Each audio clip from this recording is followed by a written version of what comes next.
Robert B. Jenkins was born on February 14th, 1969 in Altoona, Pennsylvania to David and Bonnie Jenkins. While David is still alive, Bonnie passed away a few years before Robert would.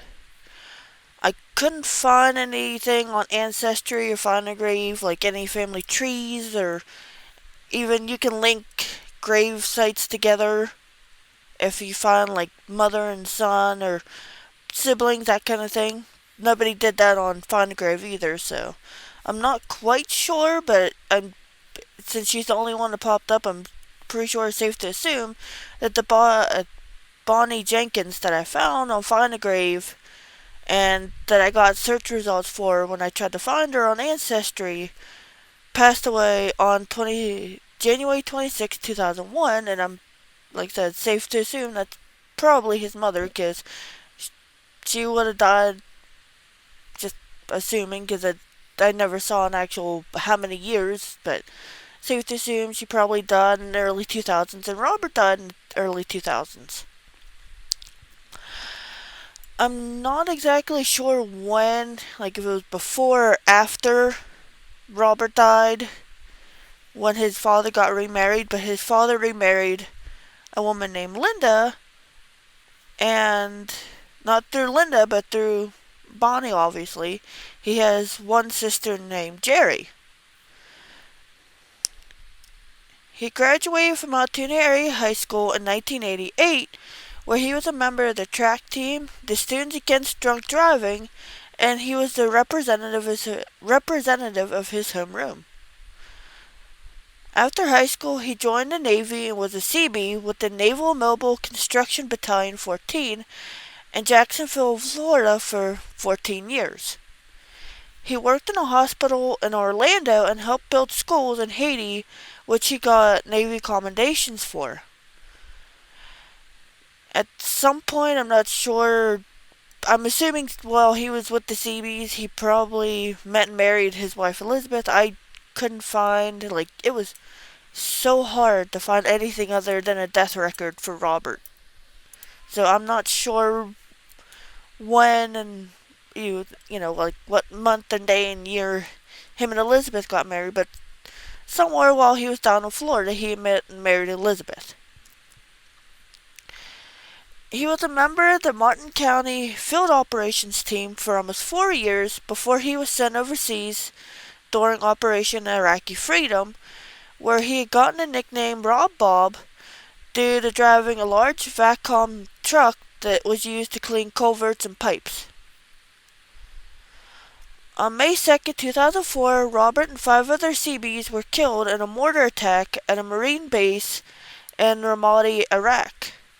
They were supposed to be there for a year-long humanitarian mission in an effort to rebuild the roads, bridges, water, and power plants, but they were only there for roughly 2 weeks before they were killed in the attack.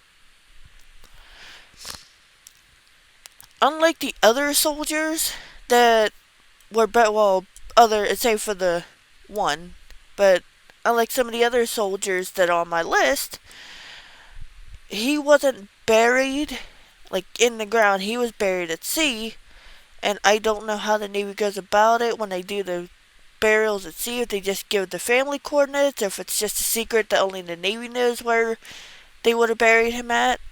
But nonetheless, there's markers, there's memorial markers and plaques and that, but his body was put to rest at sea. They did have a funeral for him. It was at Forest Hills Funeral Home in Palm City, Florida.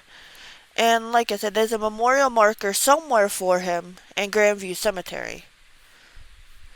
There's also a plaque with his name on it at both the Witham Field at the Field Operations Headquarters in Stuart, Florida, where he was living with his wife.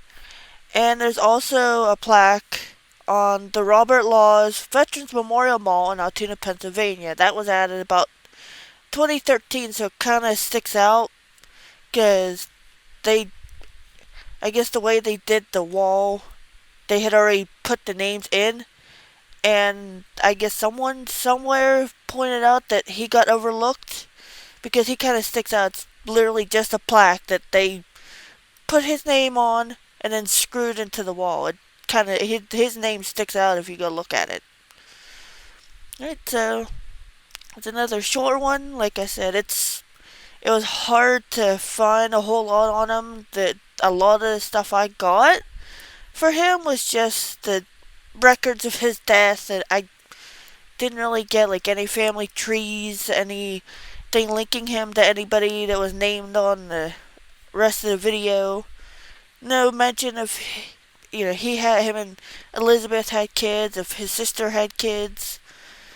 It's just he's kind of a big huge question mark because I couldn't really find like anything he did other than what the book said.